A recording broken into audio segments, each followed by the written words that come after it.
साहिब श्री गुरु नानक देव जी के समय में समाज में अंधविश्वास, ऊंच नीच आदि बहुत सी बुराइयां व्याप्त थीं।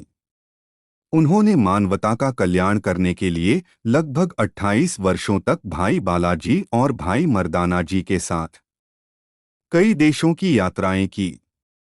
संसार का भला करते हुए ऐसी ही एक यात्रा के दौरान गुरु नानक देव जी भाई मर्दाना जी के साथ मुल्तान के तुलंबा नामक नगर पहुंचे।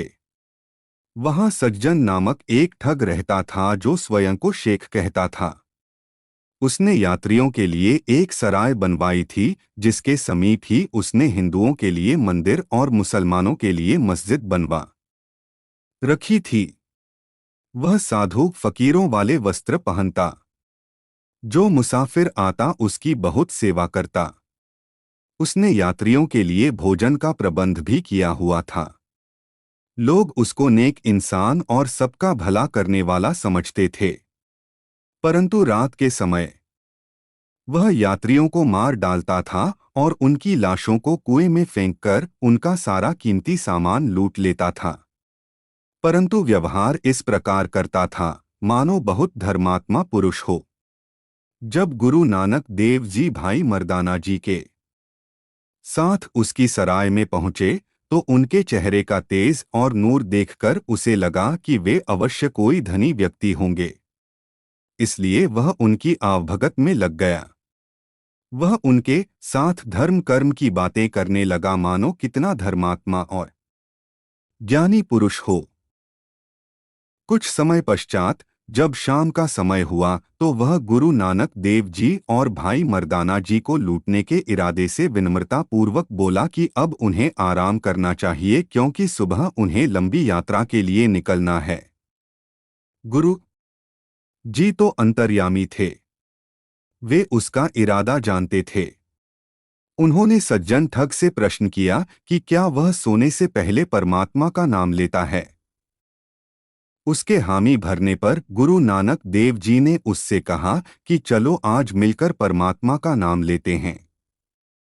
मर्दाना जी ने रबाब बजानी शुरू की। गुरु नानक देव जी ने शब्द का उच्चारण किया, उजल कहा चिलकना कोटम कालडी मस धोतेया जूठ न उतरे जे सौ धोवातिस। अर्थात कांस्य के बर्तन को जितनी बार भी रगड़कर चमकाया जाए उसमें से मैल निकलती है। सजन से ही नाल में चल दिया नाल चलन नहीं, जिथै लेखामगिए तिथै खड़े दिसन। अर्थात असली मित्र वही जो सदा साथ रहें और इस संसार से चलते समय भी मेरे साथ ही चले। कोठे मंडप माड़िया पास हो चितवियाहा घटिया कम्म न आवन ही विच हो सखियाहा। अर्थात खोखली हवेली को बाहर से चाहे कितना भी संवारा जाए, परंतु यदि वह अंदर से खोखली है तो अवश्य गिर जाएगी और किसी काम नहीं आएगी। बगा बगे कपड़े तीरथ मंझ वसन्न घुट घुट जिया खावने बगे ना कहियन। अर्थात सफेद बगुला नदी में एक टांग पर आंख बंद करके खड़ा होता है, मानो कितनी भक्ति कर रहा हो, परंतु ऐसा वह नदी की मछलियों को खाने के लिए करता है। सिन्मल रुख शरीर में मैजन देख पुलन से फल कम्म न आवनी ते गुण में तन हन्न। अर्थात सेमल का वृक्ष बहुत ऊंचा होता है, परंतु उसके इतना ऊंचा होने का कोई लाभ नहीं जब उसके फल किसी के काम नहीं आते। जब सज्जन ठग ने गुरु नानक देव जी का शब्द सुना तो शब्द ने उसकी आत्मा को झकझोर दिया। वह गुरु नानक देव जी से अपने गुनाहों की माफी मांगने लगा। गुरु जी ने उससे कहा कि वह ईश्वर को धोखा नहीं दे सकता। मृत्यु के पश्चात उसका पाप से कमाया हुआ धन साथ नहीं जाएगा, बल्कि उस धन को कमाने के लिए जो उसने पाप किए हैं वो साथ जाएंगे। तब वह परमात्मा को क्या उत्तर देगा? गुरु नानक देव जी ने उसे परमात्मा का सिमरन करने, दुखियों की मदद करने और किरत करने और वंड के छकने यानी मेहनत करके और मिल बांट कर खाने का उपदेश दिया।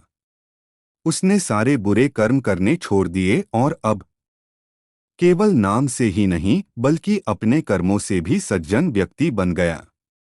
वह गुरु जी का शिष्य बन गया। उसकी सराय गुरु घर की पहली धर्मसाल बनी। गुरु जी ने सज्जन ठग को वहां का प्रचारक बना दिया और मानवता का भला करने के लिए भाई मर्दाना जी के साथ अपनी अगली यात्रा के लिए निकल पड़े। कृपया लाइक, सब्सक्राइब और शेयर करें। धन्यवाद।